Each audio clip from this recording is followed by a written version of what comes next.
नमस्कार दोस्तों, जय हिंद।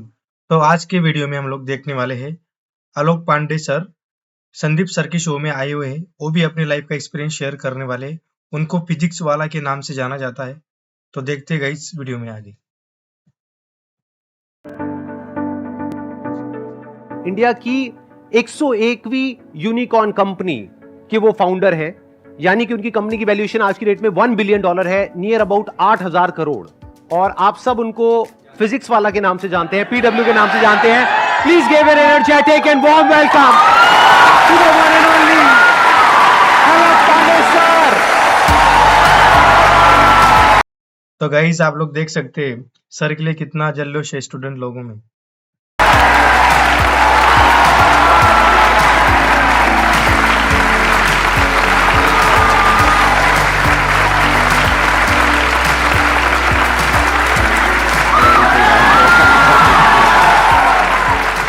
आइए सर, बैठिए। Oh my God, this is like something wow.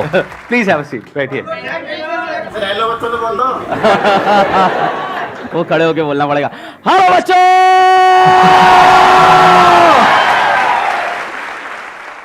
इनके बारे में मैंने देखा, हमारे कमेंट सेक्शन में बच्चे लिखते हैं कि PW is not an institute, it's an emotion.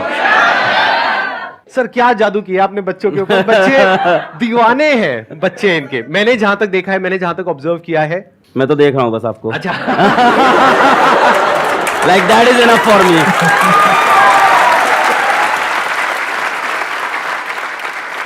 अभी मैंने आपकी एक वीडियो देखी, आपने अभी कोटा में शायद एक इंस्टीट्यूट खोला है ना, हाँ। तो वहां पे मैंने देखा ये बाहर ऑटो रिक्शा से उतर रहे हैं। ये अगर आप चाहे तो अपने प्राइवेट हेलीकॉप्टर से उतर सकते हैं वहां पर। इंडिया की 101वीं यूनिकॉर्न कंपनी के फाउंडर, और उसके बावजूद इतने हम्बल, इतने डाउन टू अर्थ, और जैसे ये कैमरे के आगे हैं वैसे ही कैमरे के पीछे हमारी पूरी टीम ने बताया। इससे पहले कि ऑडियंस आपसे कोई क्वेश्चन पूछे, मेरा एक जेन्युइन क्वेश्चन है आपसे कि आपने बच्चों के ऊपर क्या जादू किया है? मतलब ये जो बच्चे हैं इतने दीवाने क्यों हैं आपके? म्यूचुअल प्यार है, हमें लगता है दोनों तरफ से है, बहुत गहरा प्यार है दोनों तरफ से। मतलब जितनी आशिकी उनको उतनी आशिकी हमको भी उनसे। जब हमारे ऊपर कोई प्रॉब्लम होती है तो वो लोग खड़े होते हैं, और जब उनको कोई प्रॉब्लम होती है तो हम लोग खड़े रहते हैं। तो आई थिंक इसके वजह से प्यार है।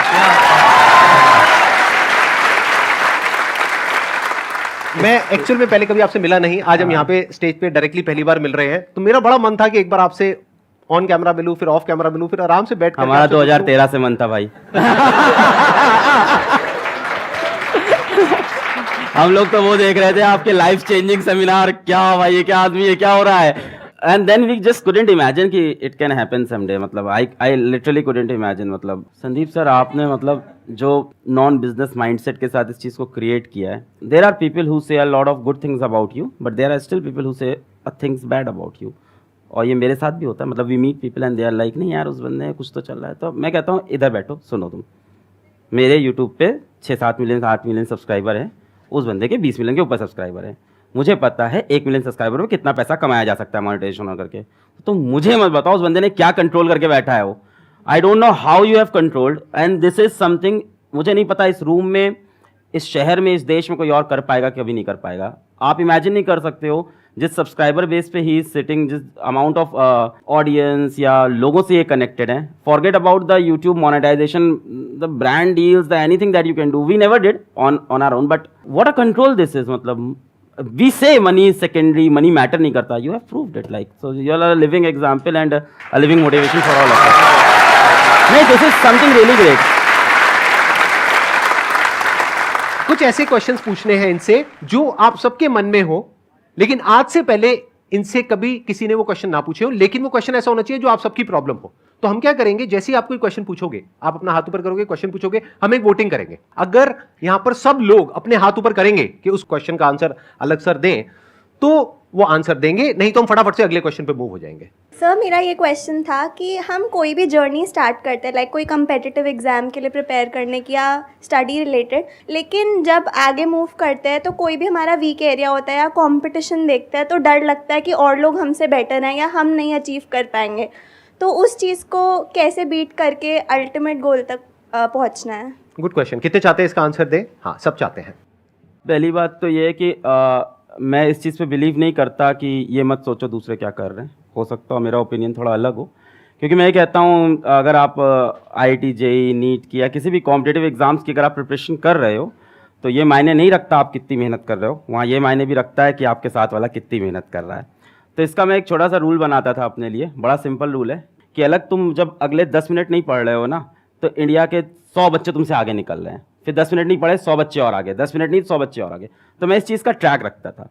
जो आप कह रहे हो ना कि आपको एंड गोल तक पहुंचना है ना, तो बेटा एंड गोल ऐसा नहीं है कि एक लास्ट डेस्टिनेशन आपने फिक्स कर ली और आप चल दिए हो। जैसे मान लो अगर आपको सपोज कर लो आपको खाना बनाना है और टेस्टी पनीर की सब्जी खानी है, तो जिस टाइम आप प्याज काट रहे हो उस टाइम प्याज काटने के बारे में ही सोचोगे ना, है ना। उस टाइम आप नहीं सोचोगे पड़ोसी के घर में क्या बन रहा है। आपको अपनी सब्जी सबसे टेस्टी बनानी रहती है। फिर प्याज को एकदम बारीकी से काटा, अपने हिसाब से बेस्ट काटा। उसके बाद क्या किया आपने, आलू को काटा। आलू काटते वक्त प्याज काटने के बारे में नहीं सोच रहे, आगे की पनीर के बारे में सोच रहे। फिर पनीर को करते वक्त और कोई चीज़ नहीं सोच रहे। हाँ, पर पूरे टाइम दिमाग में ये है कि सब्जी अपनी सबसे बेस्ट बनी थी। ये पूरे टाइम चलता है, पर हर स्टेप को अपने आप में अलग रखना चाहिए। तो स्टेप वाइज प्रोसेस को ब्रेक करो।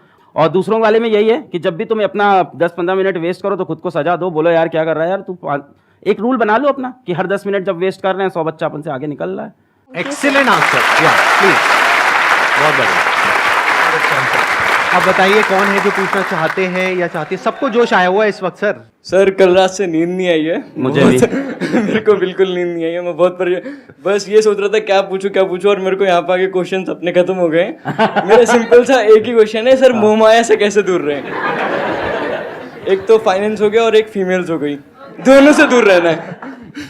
इंटरेस्टिंग है क्वेश्चन। तो कितने चाहते हैं इस क्वेश्चन का आंसर मिले? मैं जब कॉलेज छोड़ के गया ऑफलाइन कोचिंग में पढ़ाने, तो ये प्रॉब्लम मेरे साथ भी थी, मोह माया वाली। When you are good in something तो कहीं ना कहीं लोग अट्रैक्ट होते हैं आपसे।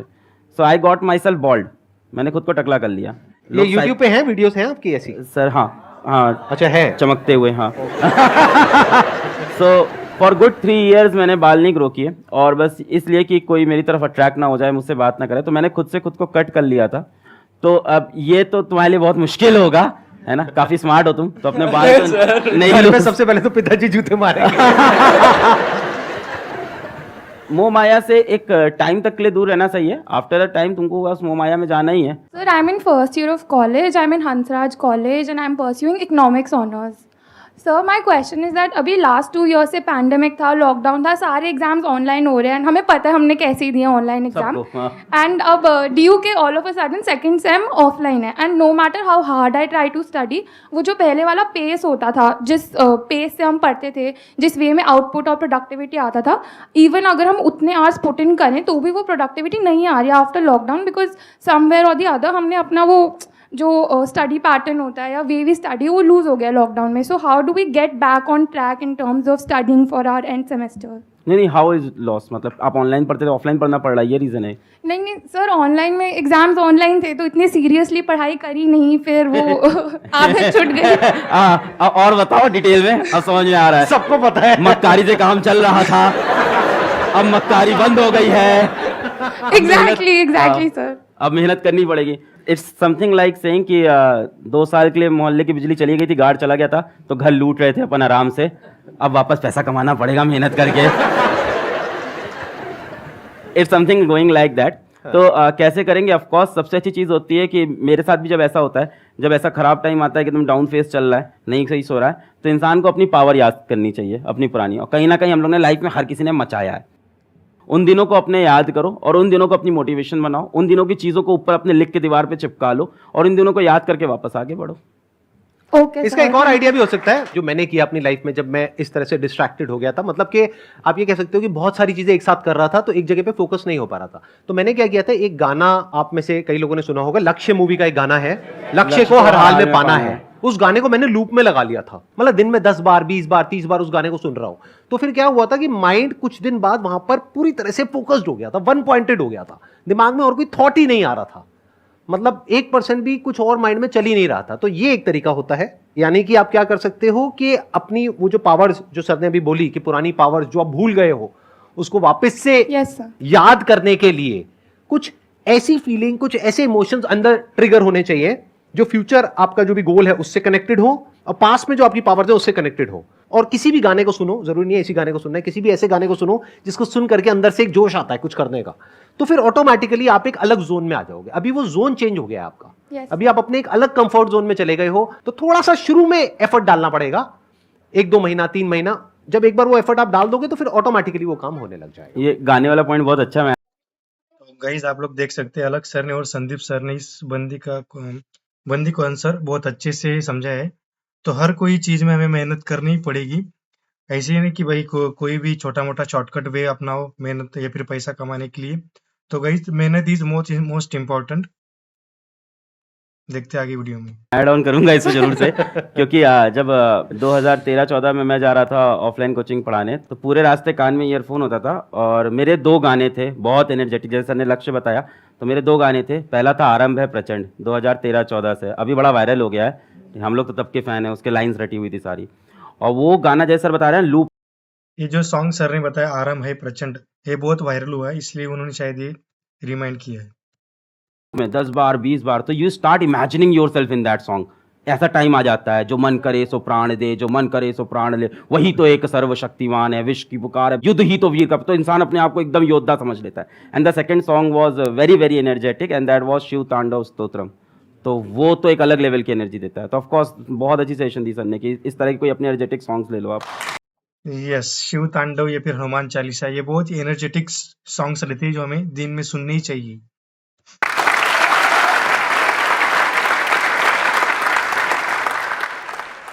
Sir, my question is that today you are training millions of students for IIT-JEE and NEET like exam.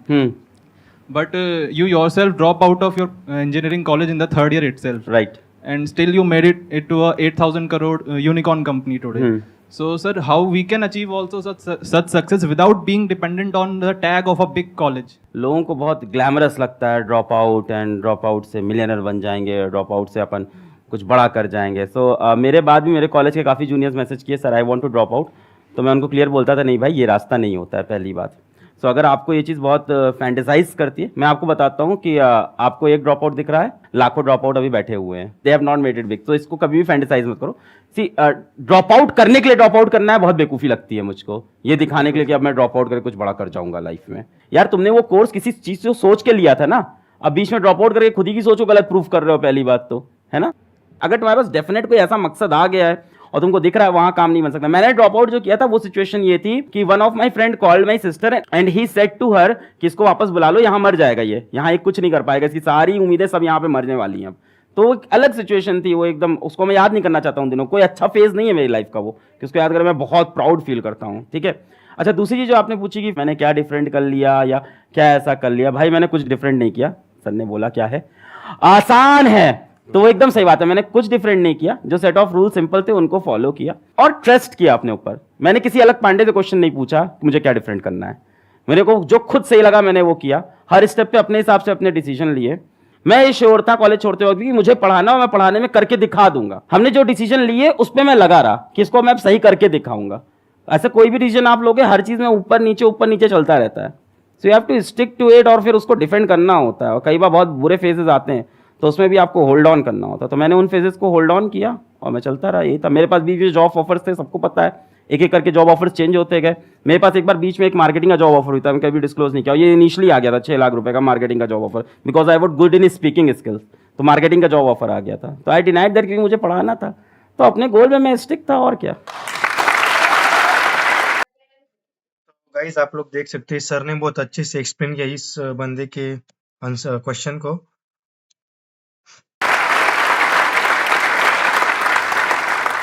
मैं भी यहाँ पे थोड़ा सा ऐड करूंगा अपने एक्सपीरियंस के बेस पे। देखो, ड्रॉप आउट होने की 2 वजह हो सकती है। एक है कि फाइनेंशियली आपकी ऐसी कंडीशन हो कि आप उसको कर ही नहीं सकते हो, तो मजबूरी हो गई ना। नंबर 2 कि आपको कुछ ऐसा दिख रहा है कि आपको पता है कि मैं तो फोड़ दूंगा, अगर आपकी भाषा में बोलूं तो अंदर से जब आपके आ जाता है ना कि मैं तो फोड़ दूंगा, अब मुझे दुनिया की कोई ताकत आगे बढ़ने से रोक नहीं सकती है, कि मैंने इतना तो अचीव कर लिया है, इसके आगे भी कर लूंगा। तो मैंने 2nd ईयर तक अपना कॉलेज पूरा किया, 3rd ईयर में छोड़ा। क्यों? क्योंकि मुझे नजर आ गया था। अच्छा, आपने भी कुछ ऐसा किया था? 3rd ईयर अरे सर क्या बात है। तो 3rd ईयर में जाकर के छोड़ा क्योंकि 2nd ईयर तक मैं इतना अर्न करने लग गया था कि मुझे साफ नजर आ रहा था कि ग्रेजुएशन कंप्लीट करने के बाद भी मैं उतना अर्न नहीं कर पाऊंगा और वहां से कोई वैल्यू ऐड नहीं हो पा रही थी। तो मेरे को समझ आ गया था कि अगर मैं अपना वो 1 साल यहां लगाने के बजाय वहां लगाऊं तो मैं अपनी फैमिली को भी ज्यादा अच्छे से सपोर्ट कर पाऊंगा, क्योंकि मेरे ऊपर फैमिली की भी रिस्पॉन्सिबिलिटीज थी। प्लस मुझे नजर आ रहा था कि यहां पे कुछ बहुत बड़ा हो सकता है I was making around 20-30,000 rupees a month जब मैंने वो डिसीजन लिया था कॉलेज छोड़ने का। ऐसे नहीं हवा में उठ करके छोड़ दिया। तो इसलिए नहीं कि उन्होंने किया तो आप भी करो, उसने ड्रॉप आउट कर दिया तो मैं भी करूंगा, ऐसा नहीं होना चाहिए। ऐसा इनफैक्ट कहीं भी नहीं, ऐसा पढ़ाई में भी नहीं होना चाहिए कि उसने वो किया तो मैं भी वही करूंगा। अरे नहीं भाई, अपने आप को देखो, समझो। जब आप उसके हिसाब से एक्ट करोगे तो बहुत आगे जा सकते हो, बहुत कुछ कर सकते हो। तो दोस्तों, आपका भी क्या ओपिनियन है ड्रॉप आउट के बारे में, या फिर सर ने जो एक्सप्लेन किया, अलग सर ने या फिर संदीप सर ने, उसके बारे में आपके खुद के ओपिनियंस क्या है कमेंट बॉक्स में बता दीजिए। वीडियो पे नहीं है तो चैनल को सब्सक्राइब कीजिए, वीडियो अच्छा लगा तो वीडियो को लाइक कीजिए। मिलते हैं नेक्स्ट वीडियो में, तब तक के लिए जय हिंद, वंदे मातरम।